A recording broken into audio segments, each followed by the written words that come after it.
Salut et bienvenue à tous et à toutes. Aujourd'hui, nous allons parler des fonctions en Python. Nous avons déjà eu à utiliser certaines fonctions qui sont prédéfinies par le langage Python, notamment la fonction print qui permet d'afficher un message à l'écran, ou même la fonction length qui permet de retourner le nombre d'éléments d'une séquence, et même la fonction range, vous savez, lorsque nous avons vu les boucles. Et nous avons constaté que ces fonctions permettaient de réaliser une tâche précise. Donc nous maintenant, nous allons pouvoir créer, grâce à cette vidéo, nos propres fonctions qui vont permettre de réaliser une tâche précise et que nous allons utiliser tout au long de notre programme. Donc pour réaliser une fonction en Python, nous allons d'abord commencer par le mot-clé def, comme ceci. Et ensuite, nous allons tout simplement mettre le nom de notre fonction. Disons que là, nous allons en fait réaliser une fonction qui permet de calculer l'aire d'un triangle.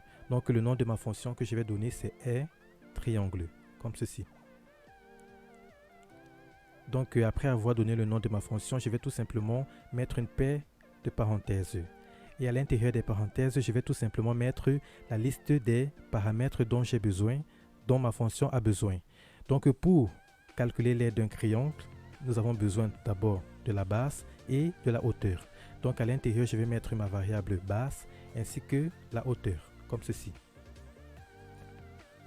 Et par la suite, je vais mettre 2 points et je vais revenir à la ligne. Donc là maintenant je suis dans le corps de ma fonction. Donc pour calculer l'aire d'un triangle, je vais donc déclarer une variable r qui sera donc tout simplement égale à la base multipliée par la hauteur. Donc la base fois la hauteur, comme ceci. Voilà. Étant donné donc que notre fonction permet de calculer l'aire d'un triangle, il faut bien que nous retournons la valeur que nous avons calculée de l'aire. Donc nous allons donc utiliser tout simplement le mot-clé return, comme ceci. Et nous allons tout simplement, voilà, return, comme ceci. Et nous allons tout simplement retourner en fait l'aire de notre triangle. Donc nous allons retourner la variable r. Voilà. Donc maintenant je vais revenir dans mon programme. Et ce que nous allons faire, c'est que nous allons déclarer une variable, disons r triangle, comme ceci, r triangle 1, pour différencier avec le nom de notre fonction que nous avons déclaré. Et là maintenant, nous allons donc calculer l'aire d'un triangle. Donc je vais utiliser ma fonction r triangle. Voilà. Et là, je vais tout simplement dire que la base de mon triangle, disons, c'est 5. Et la hauteur, ce sera tout simplement, disons, 4, comme ceci. Donc là maintenant, si j'ai donc envie d'afficher l'aire de mon triangle qui a pour base 5 et pour hauteur 4, je vais tout simplement utiliser la fonction print qui est une fonction qui est déjà définie par le langage Python. Et à l'intérieur des parenthèses, je vais tout simplement mettre ma variable r triangle 1, comme ceci. Non, Shift Entrée. Et là, on me renvoie tout simplement que l'aire de mon triangle qui a pour base 5 et pour hauteur 4, c'est 20. Donc vous avez constaté ici là que nous avons pu, grâce à notre fonction que nous avons déclarée ici, tout simplement calculer l'aire d'un triangle qui a pour base 5 et pour hauteur 4. Donc ce que j'aimerais aussi vous informer, ou plutôt ce que j'aimerais aussi vous tenir au courant, c'est que les variables qui sont à l'intérieur d'une fonction, en fait ce sont des variables qui sont locales. Pour tout simplement dire en fait que ce sont des variables qui ne sont reconnues que dans la fonction. Mais à l'extérieur de la fonction, ces variables ne sont pas reconnues. Donc dans notre cas, par exemple, notre fonction r triangle, la variable r que nous avons déclarée à l'intérieur est une variable qui n'est reconnue qu'à l'intérieur de notre fonction r triangle. Donc si je viens par exemple dans ce volet et que je décide d'afficher le contenu de la variable r, c'est-à-dire l'aire qui est dans la fonction triangle, et là je tape sur Shift Entrée, là on constate qu'on va nous renvoyer une erreur qui dit tout simplement ici en fait que l'aire n'est pas définie, puisqu'en fait comme je vous ai dit, toutes les variables qui sont définies à l'intérieur d'une fonction, en fait ces variables sont locales. Elles ne sont reconnues qu'à l'intérieur de la fonction. En dehors de la fonction, elles ne sont plus reconnues. Donc si nous voulons qu'une variable qui est à l'intérieur d'une fonction soit reconnue aussi à l'extérieur, donc là maintenant ce que je vais faire c'est quoi? Devant ma variable, devant la définition, la déclaration de ma variable, ce que je vais faire c'est que je vais ajouter le mot-clé global, comme ceci. Voilà, donc là maintenant je viens de déclarer une variable r qui est globale, donc qui n'est pas seulement reconnue à l'intérieur de ma fonction, mais aussi à l'extérieur de la fonction. Donc là maintenant, je vais dire que l'aire c'est tout simplement égal à la base fois la hauteur. Donc du coup là maintenant ma variable c'est une variable qui est globale, et là j'ai tout simplement affecté en fait la base fois la hauteur à ma variable r. Donc si je réexécute, nous avons toujours le même résultat. Donc l'aire de mon triangle qui a pour base 5 et pour hauteur 4, c'est 20. Et là maintenant, si c'est que je décide d'afficher le contenu de ma variable r à l'extérieur de ma fonction, là vous voyez que là maintenant, on va me retourner la valeur, puisqu'en fait, ma variable r n'est plus une variable qui est locale dans ma fonction, mais c'est une variable qui est globale. Voilà, donc là maintenant, je vais un petit peu changer ce que nous avons vu ici dans ma fonction r triangle. Et là maintenant, ce que je vais faire, c'est au lieu de calculer l'aire du triangle, tout simplement, je vais afficher la base et la hauteur.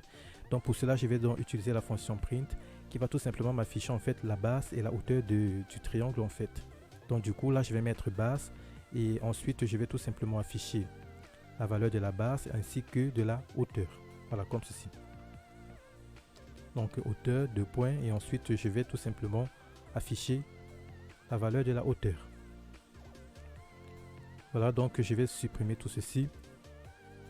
Voilà, donc là maintenant, le rôle de ma fonction r triangle n'est rien d'autre que d'afficher la base et la hauteur. Il y a un petit problème ici. Autant pour moi, donc je reviens là. Et là, je vais tout simplement remettre l'apostrophe là. Il y a une petite erreur. Donc là, hauteur. Voilà, comme ceci. Donc là, je vais tout simplement afficher la base et la hauteur. Donc du coup là maintenant, étant donné que notre fonction ne va plus retourner une valeur, ça va tout simplement afficher la base. Donc ça va afficher tout simplement les paramètres de ma fonction qui est la base et la hauteur. Donc du coup, je vais tout simplement appeler ma fonction ici. Donc là maintenant, je ne vais plus affecter ça en fait à une variable comme j'ai fait tout à l'heure, mais je vais tout simplement appeler ma fonction puisqu'en fait elle ne retourne rien. Elle va tout simplement afficher quelque chose. Donc du coup là maintenant, je vais mettre, disons, la base 10 et la hauteur 15 comme ceci. Et là maintenant, si je tape sur Shift Entrée, là on va tout simplement me renvoyer la valeur de ma base qui est 10 et de ma hauteur qui est 15. Donc ce que j'aimerais vous montrer à travers cet exemple, c'est que l'ordre du passage des paramètres dans la fonction est très important. Là nous avons vu en fait que nous avons mis 10 qui correspond à la base et 15 qui correspond à la hauteur. Donc du coup, là si par exemple j'ai pas envie de respecter l'ordre qui a été défini par notre fonction, ce que je dois faire, c'est que je dois spécifier moi-même en fait à quelle valeur va être attribué un argument. Donc si par exemple j'ai envie de commencer par la hauteur lors de la définition de ma fonction r triangle, là maintenant je vais devoir spécifier donc le premier paramètre c'est la hauteur et qui a pour valeur disons 8 et le deuxième paramètre c'est la base qui a pour valeur disons 15. Et là, donc, si je tape sur Shift Entrée, là, on me dit que la base, c'est 15. Voilà, vous voyez. Et la hauteur, c'est 8. Donc, l'ordre du passage des arguments est très important lorsque nous définissons notre fonction. Et ce que vous devez aussi savoir, c'est qu'une fonction peut avoir des paramètres qui ont des valeurs par défaut. Donc, par exemple, je peux décider ici, là, de donner une valeur par défaut à mon paramètre base, disons 9.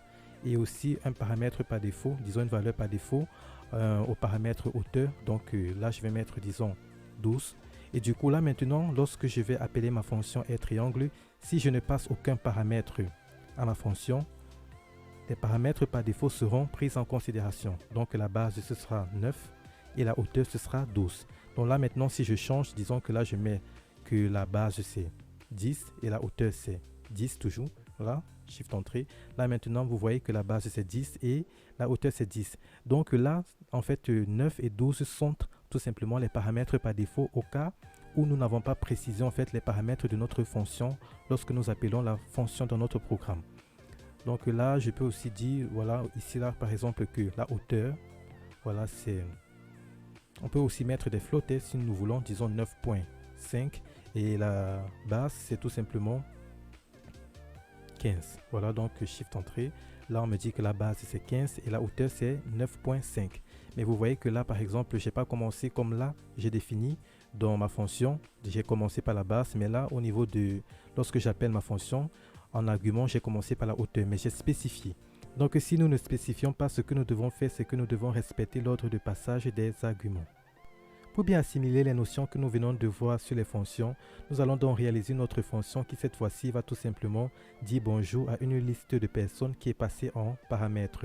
Donc là, je vais déclarer une liste personnes et je vais mettre, disons, un ensemble de noms de personnes. Donc là, disons que je vais mettre comme premier nom, je vais mettre Alain. Et ensuite, je vais mettre comme deuxième nom Pierre. Et ensuite, je vais mettre, disons, Eric. Et ensuite, je vais mettre, disons, Joseph.